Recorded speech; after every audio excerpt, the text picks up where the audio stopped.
Shalom. Selamat pagi. Selamat pagi Bapak Ibu sekalian yang ada di gedung gereja ataupun yang menyaksikan dalam kanal YouTube GKJ Tanjung Priok. Selamat datang dan selamat beribadah kepada para tamu juga pada kebaktian Minggu pada pagi hari ini. Apabila saudara memerlukan informasi atau bantuan pelayanan, dipersilakan nanti menghubungi majelis di ruang konsistori setelah ibadah selesai. Berkaitan dengan kondisi pandemi, bagi warga jemaat yang mengikuti ibadah di gedung gereja ini, kami mohon untuk tetap disiplin dan mengikuti protokol kesehatan dan selalu menggunakan masker. Dan juga untuk menjaga kekhidmatan ibadah pada pagi hari ini, gawai ataupun HP di dalam mode getar. Pada minggu biasa pagi hari ini dengan tema kuatkan hatimu, berdirilah teguh, yang akan dipimpin oleh Ibu Pendeta Wisnu Trihandayani MTH. Baiklah, kita bersaat teduh sejenak.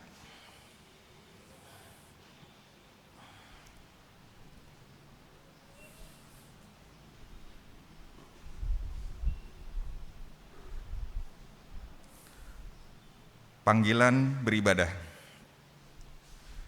Datanglah Roh Maha Suci, kunjungilah hati kami. Penuhilah dengan rahmat agar kami suci dan selamat. Engkaulah api yang mengobarkan semangat kami. Engkaulah pancaran cinta yang menguatkan kami. Tuntunlah kami ya Roh Suci, agar berbakti dan mengasihi Allah sepenuh hati, menurut jejak Sang Cinta Sejati. Jemaat bangkit berdiri.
Pertolongan kita adalah di dalam nama Tuhan yang menjadikan langit dan bumi.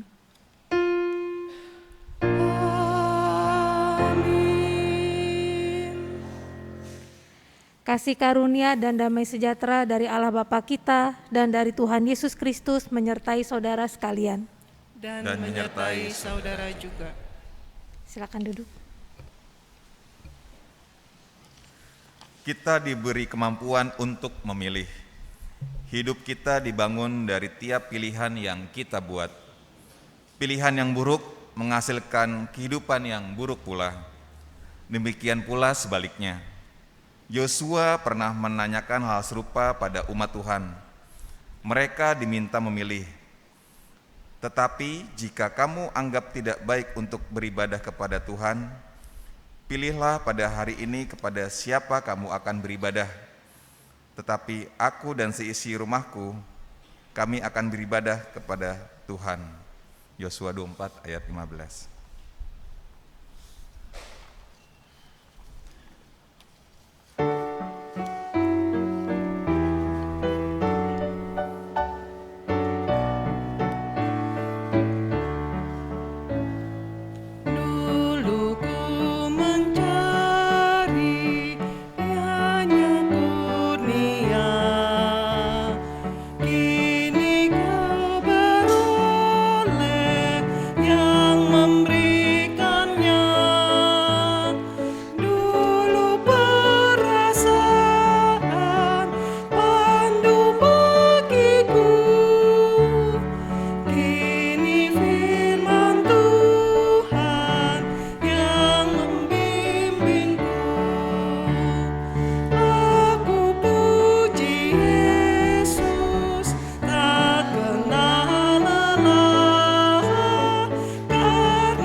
Tuhan Yesus berfirman, "Kasihilah Tuhan Allahmu dengan segenap hatimu, dan dengan segenap jiwamu, dan dengan segenap akal budimu."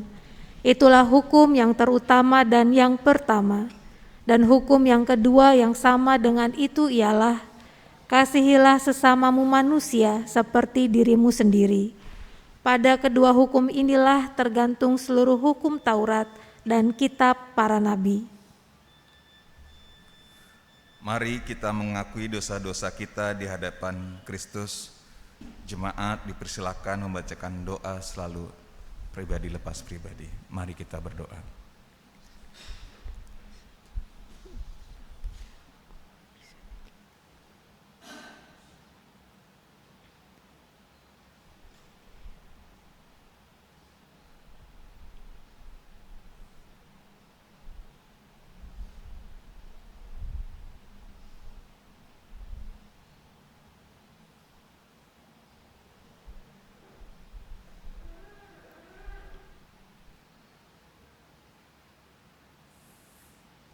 Ya Tuhan, inilah doa dan permohonan kami atas dosa-dosa kami.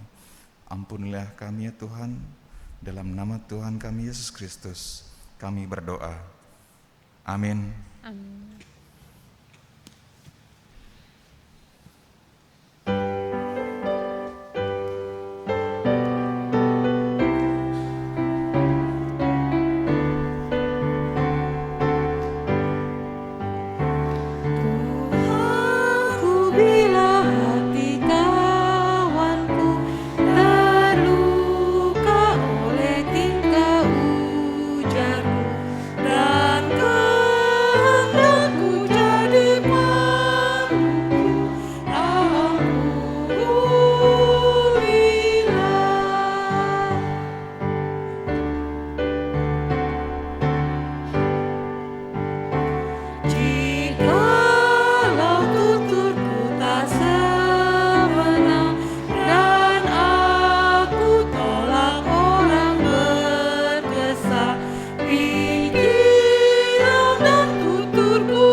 Mari kita menerima anugerah pengampunan dari Tuhan.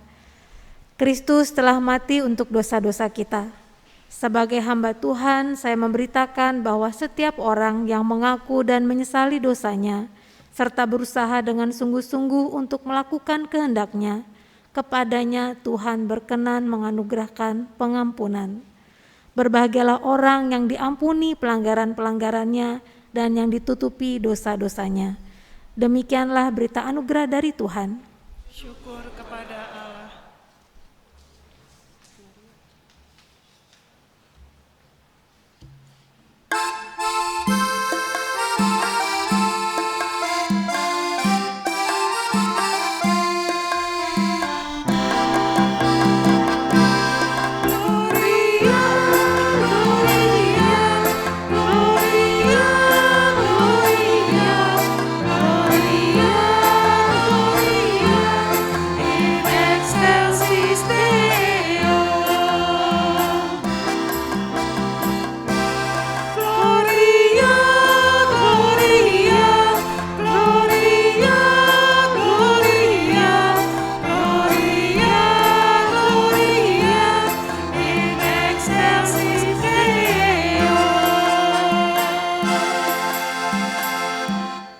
Silakan duduk kembali. Mari kita bersatu dalam doa. Ya Allah, sumber kebangkitan dan hidup, kami datang menyembah-Mu. Berkatilah kami dengan Roh Kudus agar kami memahami firman-Mu. Semoga kami semakin mengenal Dikau dan menghargai hidup yang Kau beri. Amin.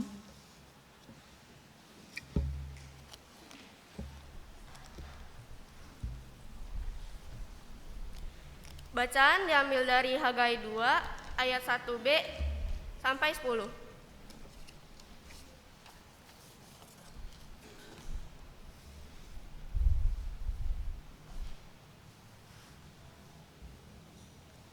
Kemegahan bait suci yang baru.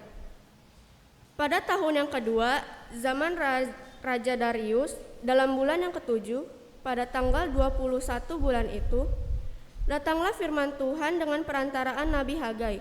Bunyinya, katakanlah kepada Zerubabel bin Sealtiel, Bupati Yehuda, dan kepada Yosua bin Yozadak, imam besar, dan kepada selebihnya dari bangsa itu.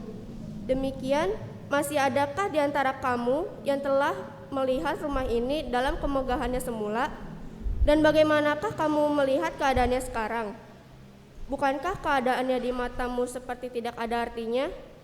Tetapi sekarang, kuatkanlah hatimu, hai Zerubabel. Demikianlah firman Tuhan. Kuatkanlah hatimu, hai Yosua bin Yozadak, imam besar. Kuatkanlah hatimu, hai segala rakyat negeri. Demikianlah firman Tuhan. Bekerjalah sebab aku ini menyertai kamu. Demikianlah firman Tuhan semesta alam. Sesuai dengan janji yang telah kuikat dengan kamu pada waktu kamu keluar dari Mesir. Dan rohku tetap tinggal di tengah-tengahmu. Janganlah takut, sebab beginilah firman Tuhan semesta alam. Sedikit waktu lagi, maka aku akan menggoncangkan langit dan bumi, laut dan darat. Aku akan menggoncangkan segala bangsa, sehingga barang yang indah-indah kepunyaan segala bangsa datang mengalir. Maka aku akan memenuhi rumah ini dengan kemegahan, firman Tuhan semesta alam. Kepunyaankulah perak dan kepunyaankulah emas. Demikianlah firman Tuhan semesta alam. Adapun rumah ini kemegahannya yang kemudian akan melebihi kemegahannya yang semula. Firman Tuhan semesta alam. Dan di tempat ini aku akan memberi damai sejahtera. Demikianlah firman Tuhan semesta alam. Demikianlah sabda Tuhan. Syukur kepada Allah.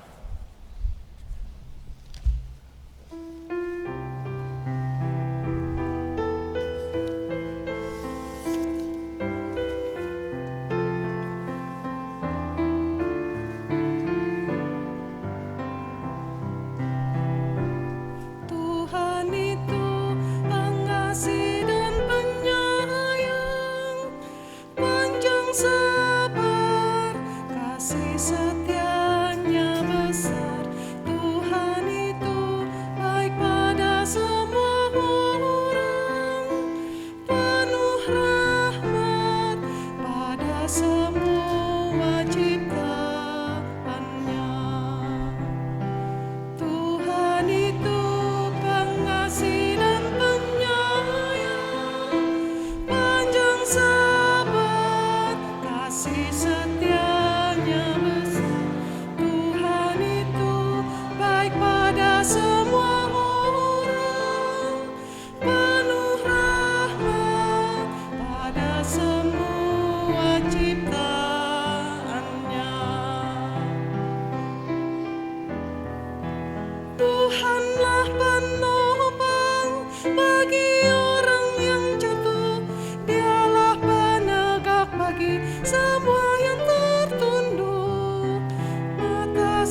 Tuhan memenuhi hasrat orang yang taat dan dengar jeritannya dan kan menolongnya.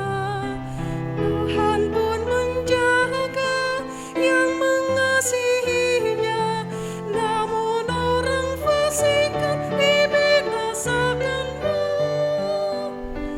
Tuhan itu pengasih dan penyayang, panjang sabar, kasih setianya besar. Tuhan itu baik pada semua orang, penuh rahmat pada semua ciptaannya.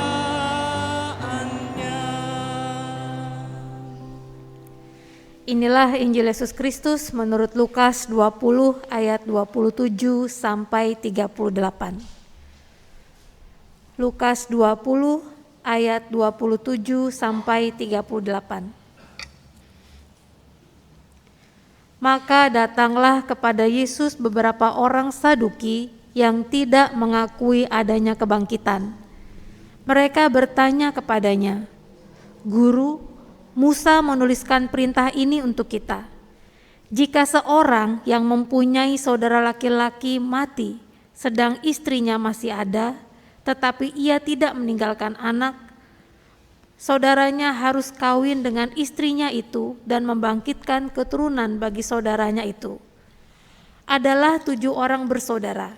Yang pertama kawin dengan seorang perempuan lalu mati dengan tidak meninggalkan anak. Lalu perempuan itu dikawini oleh yang kedua dan oleh yang ketiga, dan demikianlah berturut-turut oleh ke-7 saudara itu. Mereka semuanya mati dengan tidak meninggalkan anak. Akhirnya perempuan itu pun mati. Bagaimana sekarang dengan perempuan itu? Siapakah di antara orang-orang itu yang menjadi suaminya pada hari kebangkitan? Sebab ke-7-nya telah beristrikan dia." Jawab Yesus kepada mereka, "Orang-orang dunia ini kawin dan dikawinkan, tetapi mereka yang dianggap layak untuk mendapat bagian dalam dunia yang lain itu dan dalam kebangkitan dari antara orang mati tidak kawin dan tidak dikawinkan, sebab mereka tidak dapat mati lagi. Mereka sama seperti malaikat-malaikat dan mereka adalah anak-anak Allah, karena mereka telah dibangkitkan. Tentang bangkitnya orang-orang mati, Musa telah memberitahukannya dalam nas tentang semak duri, di mana Tuhan disebut Allah Abraham, Allah Ishak dan Allah Yakub. Ia bukan Allah orang mati, melainkan Allah orang hidup, sebab di hadapan Dia semua orang hidup." Mendengar itu beberapa ahli Taurat berkata, "Guru, jawabmu itu tepat sekali," sebab mereka tidak berani lagi menanyakan apa-apa kepada Yesus. Demikianlah firman Tuhan. Berbahagialah mereka yang mendengarkan firman Tuhan dan memeliharanya dengan setia. Haleluya.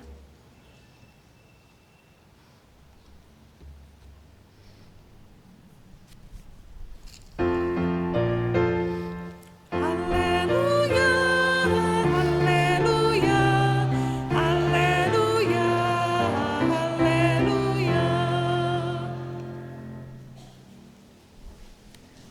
Bapak, Ibu, Saudara yang terkasih, seorang pendeta menyampaikan bahwa ada 3 tempat di dunia ini di mana kita mendapatkan pelajaran yang paling penting, yaitu di panti jompo, rumah sakit, dan pemakaman.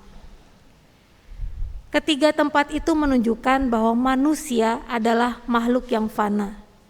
Manusia entah seberapa banyaknya kekayaannya, sepandai apapun dia, apapun kulitnya, baik hitam maupun putih, apapun keyakinannya, imannya, agamanya, Kristen, Islam, bahkan ateis, semua orang mengalami hal yang sama. Kita mengalami menjadi tua, kita mengalami jatuh sakit, dan kita mengalami meninggal dunia. Sebagai orang percaya, kita meyakini ada kehidupan setelah kematian. Tetapi seperti apakah kehidupan setelah kematian? Tidak ada seorang pun yang tahu. Karena tidak ada yang tahu, tidak ada yang ingin menjadi sok tahu. Akibatnya hal seperti ini jarang dibicarakan. Bisa jadi kita berpikir, perlukah kehidupan setelah kematian itu dibicarakan? Hidup saat ini saja sudah susah, apalagi mau memikirkan kehidupan sesudah kematian. Maka kita lebih fokus pada semua tantangan kehidupan di masa kini menghadapi hari ini. Kita berpikir hidup setelah mati itu rahasia Allah. Kita tidak perlu mengulik-ulik yang menjadi rahasianya Allah. Biarlah itu menjadi misteri. Tetapi mengapa kita menemukan banyak sekali pengajaran tentang hidup setelah kematian dalam Alkitab? Kalau kita memang tidak diajari atau tidak diajak untuk membicarakannya sekali-sekali dalam hidup ini. Yesus bicara soal kehidupan setelah mati, Paulus juga membicarakan hal yang sama. Membicarakan pengajaran Yesus tentang kehidupan setelah mati, apabila kita mempelajarinya dengan seksama, ternyata tidak membuat kita memikirkan yang jauh-jauh nanti di sana. Justru ketika membicarakan kehidupan setelah mati, membuat kita menjadi manusia yang semakin membumi. Topik ini justru membuat kita semakin menyadari arti hidup sekarang di dunia. Membuat kita semakin menghargai kehidupan. Saya pernah membaca sebuah penelitian yang dilakukan oleh beberapa peneliti tentang fenomena mati suri. Nah, biasanya kalau bicara soal kayak gini-gini, jemaat senang. Bicara soal fenomena orang koma, orang mati suri tiba-tiba hidup lagi, tiba-tiba bangun lagi. Fenomena ini disebut near death experience atau NDE. Kita bicaranya mati suri gitu ya. Dan salah satunya meneliti hampir 300 orang. Dia mengumpulkan hampir 300 orang yang punya pengalaman mati suri apapun penyebabnya. Ada yang karena serangan jantung, ada yang karena kecelakaan, macam-macam. Dikumpulkan untuk diteliti. Lalu mereka semua menuturkan hal yang serupa. Ternyata orang yang punya pengalaman mati suri punya karakteristik yang sama. Mengalami hal-hal yang hampir serupa. Mereka cerita bahwa ketika mengalami itu tuh mereka melihat terang yang sangat besar, tapi tidak menyilaukan. Mereka merasa menyatu dengan yang ilahi, menyatu dengan kekuatan yang sangat besar yang melampaui diri mereka, tapi mereka tidak merasa takut. Mereka mengakui seperti melintasi batasan ruang dan waktu. Ruang dan waktu yang menjadi ciri khas kehidupan kita di bumi ini menjadi tidak ada lagi, kata mereka. Lalu mereka bercerita, mereka merasa sukacita yang sangat meluap. Dan bukan hanya pengalaman-pengalaman selama mati suri. Sesudah mati suri juga dicatat oleh para peneliti. Semua orang yang punya pengalaman NDE menyebutkan, setelah pengalaman tersebut mereka mengalami transformasi hidup menjadi positif. Perilakunya menjadi positif, self-esteem atau merasa diri bernilai, merasa hidupnya berarti, itu juga meningkat. Cinta kepada sesama, cinta kepada keluarga semakin meningkat. Bahkan mereka lebih menghargai hidup dan menemukan tujuan hidup. Mereka mengaku lebih tertarik pada hal-hal yang spiritual atau hal-hal rohani, bukan hanya memikirkan keinginan-keinginan sesaat. Dan mereka semua mengaku semakin berkurang rasa takutnya pada kematian. Karena mereka menemukan ternyata setelah kematian itu ada kehidupan. Dan ternyata kehidupan di sana itu sangat baik. Mencicipi hal tersebut, mencicipi kehidupan setelah kematian, justru membuat orang-orang ini, membuat kita manusia mengubah hidup kita sekarang di dunia. Pada bacaan hari ini di dalam Injil, Tuhan Yesus bersoal jawab dengan kaum Saduki. Di dalam tradisi agama Yahudi masa itu terdapat banyak aliran. Salah satu alirannya adalah aliran Saduki. Kaum Saduki tidak percaya pada kebangkitan orang mati. Kata Saduki sendiri berasal dari nama imam, yaitu Imam Zadok. Mereka adalah keturunan atau para pendukung keimaman Zadok. Anggotanya biasanya adalah para keluarga imam dan orang-orang yang mendukung imam besar pada masa itu. maka mereka biasanya terdiri dari orang-orang kelas atas dan para politikus. Mereka hanya mengakui kitab Taurat. Mereka jarang atau tidak mempelajari kitab nabi-nabi, sehingga akibatnya mereka tidak percaya kebangkitan di antara orang mati, karena menurut mereka hal itu tidak disebutkan dalam kitab Taurat. Hanya ada di dalam kitab nabi-nabi dan sebagian kitab hikmat. Kemudian mereka menyampaikan studi kasus. Ada seorang perempuan menikah dengan laki-laki, lalu suaminya itu meninggal dunia. Nah, dalam tradisi Yahudi, dalam agama Yahudi yang sangat patriarki, ada yang disebut hukum kawin levirat, seperti yang kita kenal dalam cerita Ruth, menantunya Naomi yang kemudian menikah dengan kerabat suaminya yang bernama Boas. Dalam keluarga harus ada anak laki-laki yang meneruskan nama bapaknya. Maka kalau tidak ada nama laki-laki, tidak ada keturunan laki-laki di situ, akan putuslah nama sang ayah. Pada masa itu orang Yahudi percaya, menurut orang Saduki ini, kekekalan atau keberlangsungan hidup seseorang itu ada di keturunannya, sehingga punya anak itu sangat penting. Tidak punya anak artinya dia tidak mempunyai hidup kekal. Dia tidak mempunyai keberlangsungan hidup. Hidupnya terputus di dirinya. Dan anak yang diakui adalah anak laki-laki. Maka seperti hukum kawin levirat itu, saudara laki-laki dari mendiang suaminya harus menikahi dia sampai dia punya keturunan laki-laki. Persoalannya yang kedua, yang ketiga, sampai yang ketujuh, semuanya menikahi perempuan ini tanpa meninggalkan anak laki-laki. Dan terakhir perempuan ini pun meninggal dunia. Pertanyaan yang diajukan adalah setelah dibangkitkan siapa yang menjadi suami perempuan itu? Karena dia menikah 7 kali, dia menikah dengan 7 orang. Dari ke-7 laki-laki itu siapa yang akan menjadi pasangannya? Lalu Yesus menerangkan kesesatan berpikir yang ada. Orang Saduki menggunakan logika berpikir kehidupan di dunia ini untuk kehidupan setelah kematian. Dan Yesus menerangkan bahwa kehidupan setelah kematian itu berbeda, lain dengan kehidupan yang kita jalani saat ini di dunia. Di dunia ini kita memiliki tubuh, dan hidup kita digerakkan oleh kebutuhan tubuh kita, kebutuhan biologis kita, kebutuhan untuk makan, dan juga kebutuhan untuk berkembang biak, untuk kawin, untuk mempertahankan keberlangsungan hidup dengan cara membangkitkan keturunan, seperti yang diyakini oleh orang Yahudi masa itu. Sementara di kehidupan setelah kematian menurut Yesus, manusia memiliki tubuh yang lain. Paulus menyebut tubuh mulia, tubuh yang dimiliki Kristus ketika dia bangkit dari orang mati.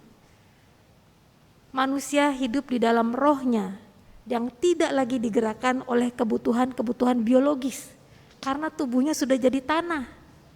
Manusia sudah tidak mati lagi, sehingga tidak perlu lagi dia untuk kawin dan mengawinkan. Apabila kita mempelajari dengan seksama, dalam kitab suci ada 2 pengajaran tentang kebangkitan. Yang pertama, kebangkitan dari antar orang mati yang nanti kita alami saat akhir zaman, ketika Maranatha, Kristus datang yang kedua kali. Lalu yang kedua, hidup kekal, hidup sejati atau kebangkitan hidup yang kita alami, yang kita temukan pada saat ini ketika kita masih hidup di dunia ini. Tidak usah menunggu sampai nanti di akhir zaman. Hidup sejati di sini inilah yang perlu kita perhatikan atau bahkan kita sadari ketika kita sama-sama mengetahui bahwa ada kehidupan kekal nanti menanti kita setelah kehidupan di dunia ini berakhir.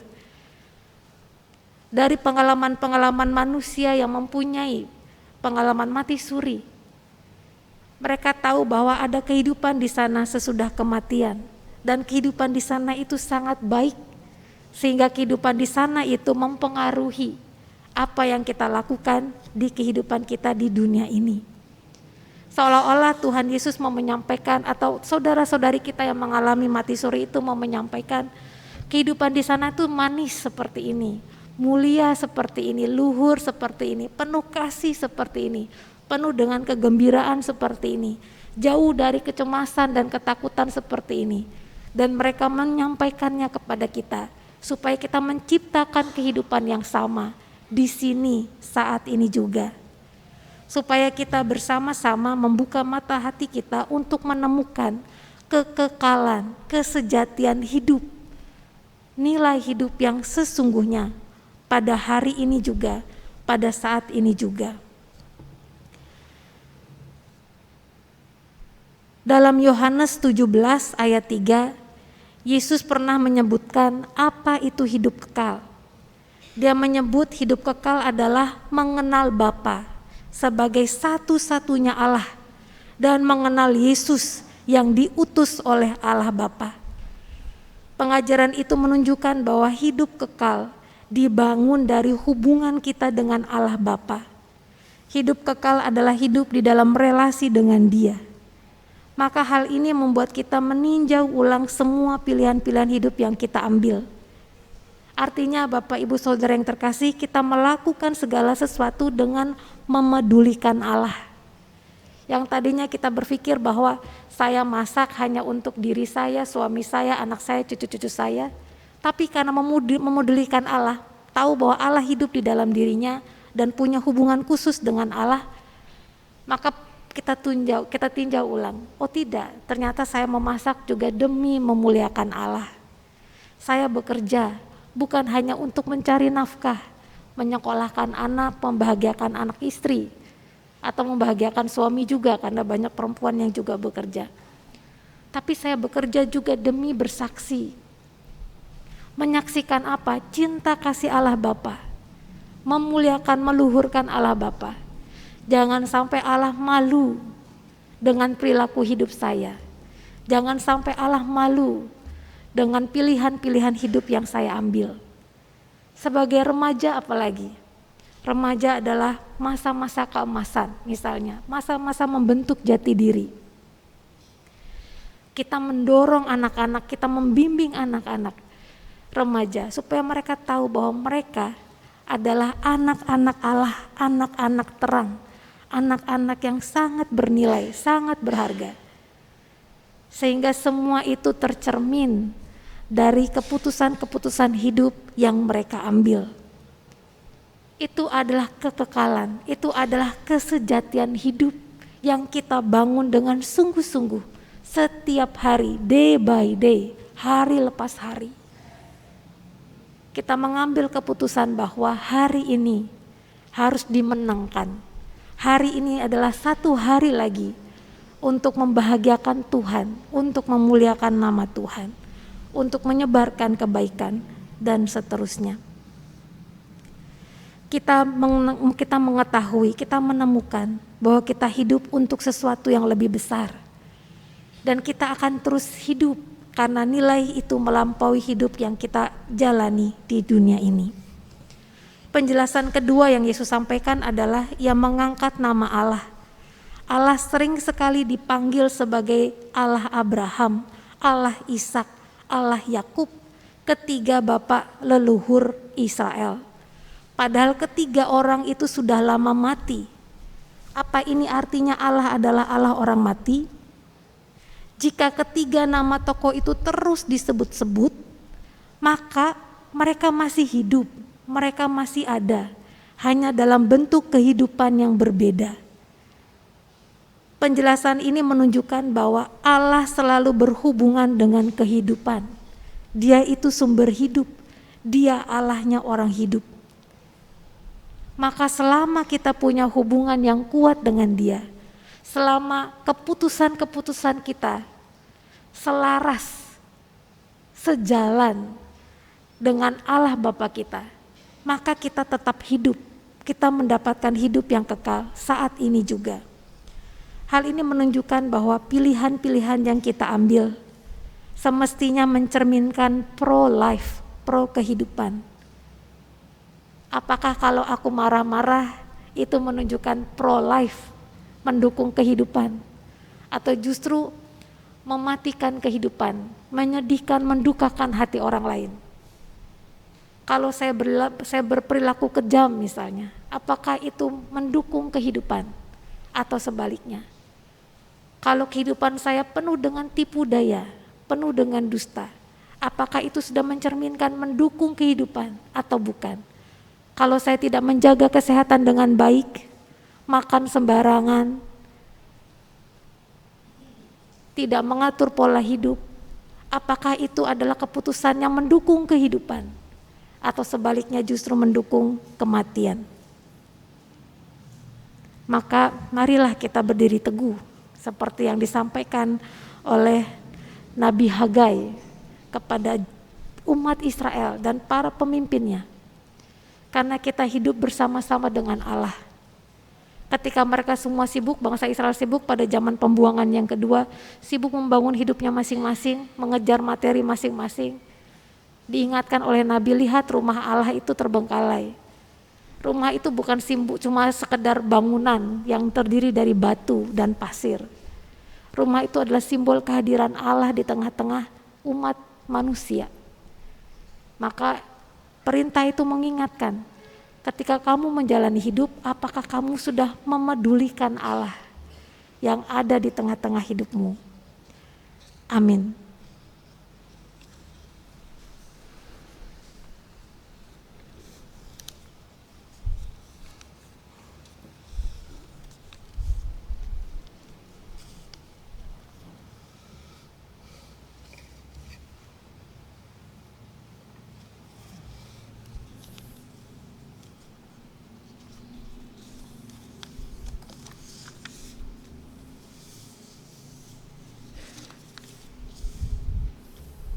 Jemaat kami yang undang bangkit berdiri. Dengan meletakkan tangan di dada kiri sebagai simbol kesungguhan bersama umat Tuhan di segala masa dan tempat, marilah kita menyatakan pengakuan iman kita dengan mengucapkan pengakuan iman rasuli. Aku percaya kepada Allah, Bapa yang Maha Kuasa, Khalik langit dan bumi, dan kepada Yesus Kristus, Anak yang tunggal Tuhan kita, yang daripada Roh Kudus, lahir dari anak darah Maria, yang menderita di bawah pemerintahan Pontius Pilatus, disalibkan, mati dan kuburkan, turun ke dalam kerajaan maut. Pada hari yang ketiga bangkit pula dari antara orang mati, naik ke surga, duduk di sebelah kanan Allah Bapa yang Maha Kuasa, dan akan datang dari sana untuk menghakimi orang yang hidup dan yang mati. Aku percaya kepada Roh Kudus, gereja yang kudus dan am, Tuhan orang kudus, pengampunan dosa dan hidup yang kekal. Sekarang duduk kembali.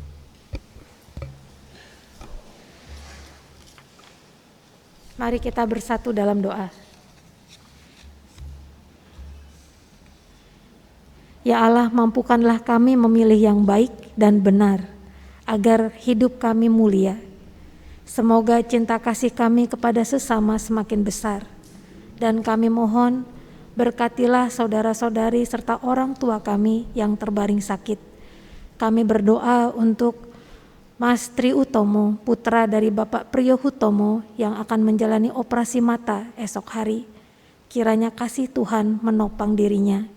Kami juga mengingat Bapak Jonathan Karyo, Ibu Suwarti Purwadi yang masih menjalani perawatan, Bapak Yaya Suryana, Ibu Sakiman, Bapak Rudityo, Bapak Sukayat Hadi, Bapak Dwi Aryatma, Bapak Budi Rahayu, Ibu Sri Partini, Ibu Paulinda Agusmina, Ibu Evita Priyanti, Bapak Sukardan Munayang, Bapak Hermawan, Bapak Sandi Adiatindro, Bapak Edi Suryadi, Ibu Ardi Asri Utami, Ibu Herman Taswin, Saudari Krisnawati Yordaningsih, Bapak Subagio, Bapak Akrim Sinsigus, Bapak Bambang Hartono, Mbah Rasimin Putri, Ibu Emilia Pramono, Ibu Mami Trimulyono, Ibu Tamba, Bapak Iskak Purwanto, dan Ibu Jen Veronica. Bangkitkanlah semangat mereka dan pulihkanlah mereka dari sakit penyakitnya.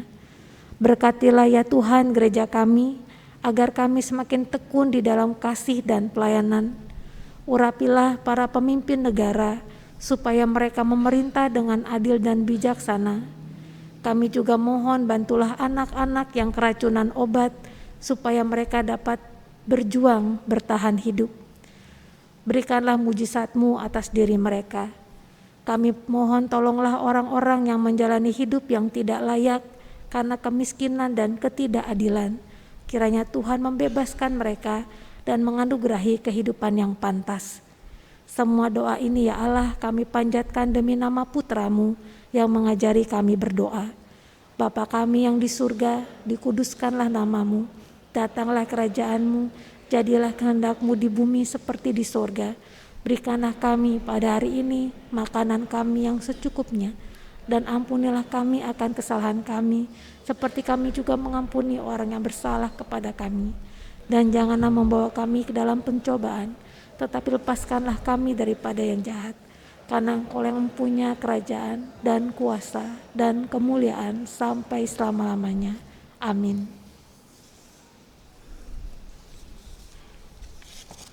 Bapak Ibu yang terkasih dalam kasih Kristus, mari mengucap syukur kepada Allah pemberi segala sesuatu. Mari kita mempersembahkan seluruh hidup kita demi kemuliaan nama-Nya. Marilah kita hidup dengan sopan seperti pada siang hari, jangan dalam pesta pora dan kemabukan, jangan dalam percabulan dan hawa nafsu, jangan dalam perselisihan dan iri hati, tetapi kenakanlah Tuhan Yesus Kristus sebagai perlengkapan senjata terang, dan janganlah merawat tubuhmu untuk memuaskan keinginannya. Roma 13 ayat 13 sampai 14.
Bapak Ibu, mohon waktu sebentar. Saat ini akan diserahkan penyerahan hasil baca persembahan yang minggu lalu dari Komisi Dewasa, Pokja Dewasa, yang akan diterima oleh salah satu majelis yaitu Ibu Jenny. Persembahan ini sebesar 6.480.000 dan telah ditransfer ke kas jemaat. Kami persilakan sebagai simbolis.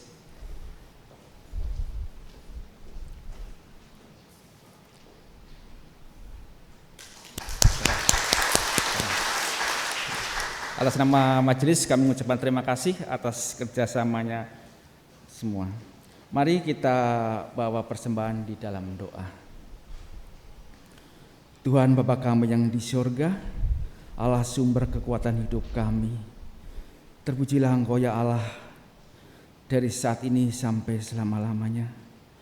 Pada sahabat-Mu ini Tuhan, kami bawa persembahan yang asalnya dari Engkau, baik persembahan syukur, persembahan bulanan, persembahan agape, dan basar persembahan yang telah kami terima.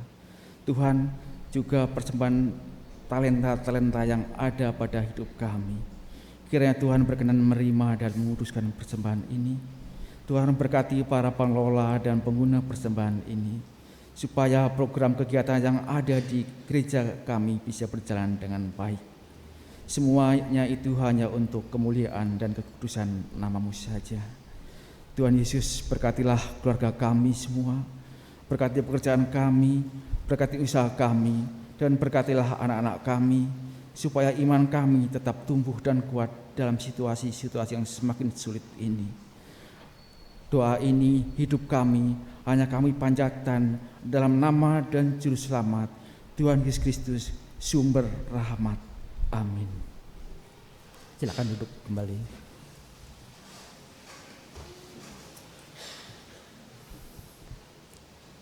Kami akan membacakan beberapa pokok warta utama.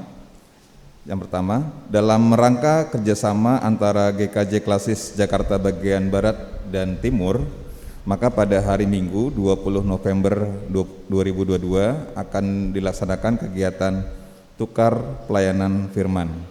GKJ Tanjung Priok akan menerima Pendeta Agus Hendratmo MTH dari GKJ Nehemia pada ibadah pukul 8 pagi, dan Pendeta Hosea Sudarna STH pada ibadah Pepantan Ancol pukul 17. Sedangkan Ibu Pendeta Wisnu Trihandayani akan melayani di GKJ Depok pada ibadah pukul 7.30.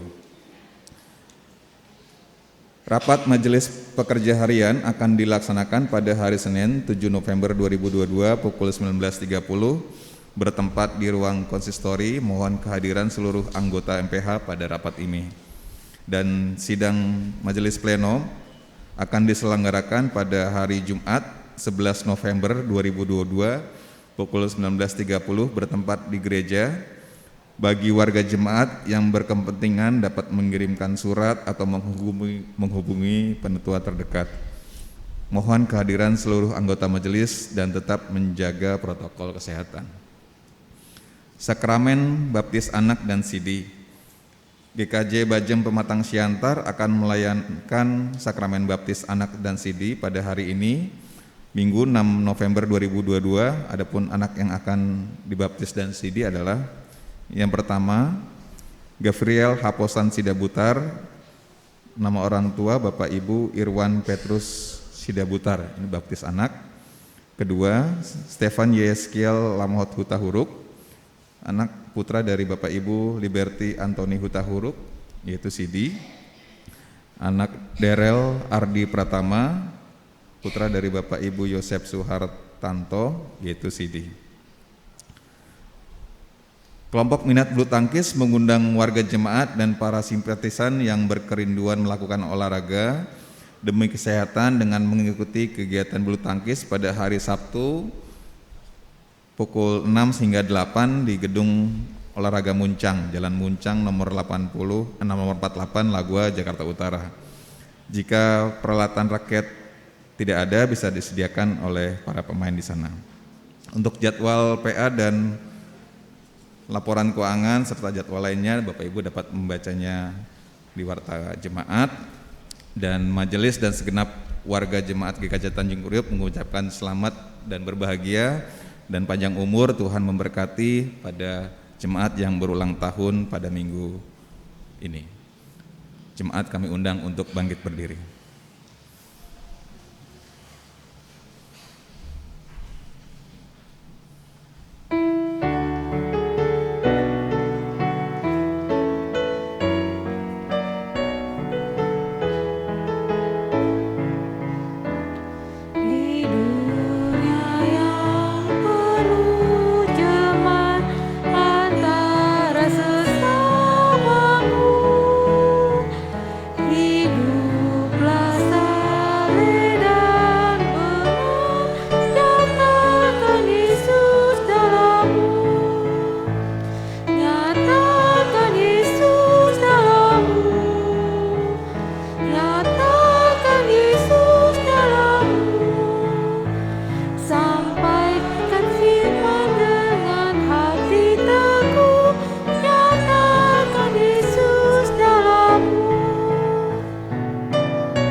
Arahkanlah hatimu kepada Tuhan dan pandanglah dunia.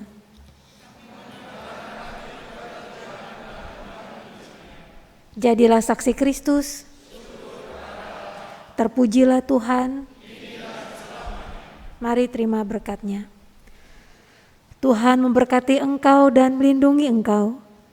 Tuhan menyinari engkau dengan wajah-Nya dan memberi engkau kasih karunia. Tuhan menghadapkan wajah-Nya kepadamu dan memberi engkau damai sejahtera. Amin.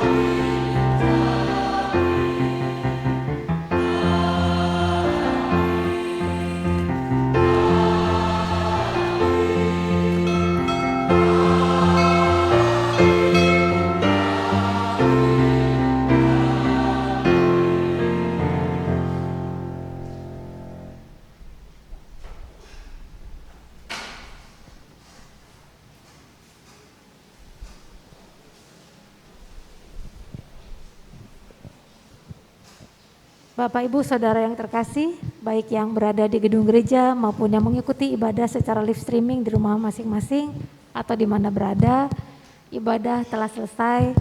Tuhan memberkati, selamat hari Minggu, selamat berbahagia dengan keluarga.